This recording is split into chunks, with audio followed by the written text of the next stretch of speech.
What's up, guys, and welcome to another video. This week on how to heal, what we're going to be going into is burst healing. I've had quite a few people send me an email because I mentioned it in my last video, is what exactly is burst healing? Okay, what burst healing is essentially is Blizzard has changed the way that they do fight mechanics to pretty much there's a maintenance phase and a burst phase. We're going to cover the burst phase today. What that means is this is the phase where you're using your cooldowns, you're cycling your tranks, your barriers, your totems, anything that you have. This is where you're trying to blast out as much healing as possible. So as you'll see in the background, okay, for the Jredd clip, what I was doing was I was trying to make sure that I was putting my mushrooms down, and then that way when we moved over I was ready to heal. I was throwing out my trank when needed. I had my my nature's vigil, my tree form and everything ready to go. So as soon as we moved, bam, I was hitting it, and I was hitting it hard. And then in the Jredd clip, the other thing that you need to know is for burst healing phases is there's two of them. There's the lightning storm, and then there's when people screw up. Okay, so you always need to be aware of that. If something goes wrong, how much healing can I put out in one time? That's what burst healing is how much just fast, quick, hard healing can I release in X amount of seconds, okay?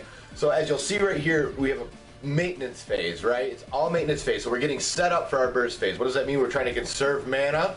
We're getting ourselves set up in the correct positioning. We're making sure that we're helping our raid out with the spells. We're helping things out with everything else. And you see I just reset the meters to show you guys the amount of healing done through the rest of the fight.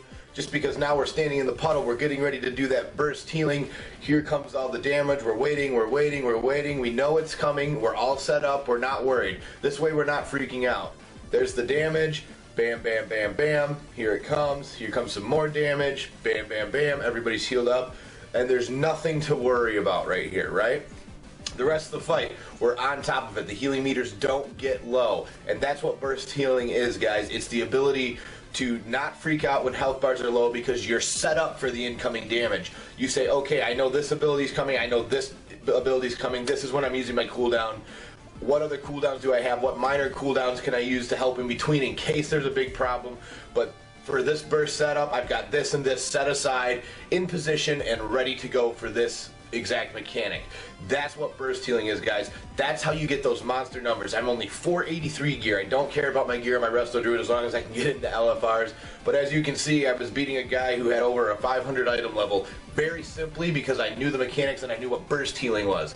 Okay? That's all it is getting yourself in position, knowing what cooldowns you have available, what cooldowns your raid wants you to use and when, and then going in there and utilizing them properly.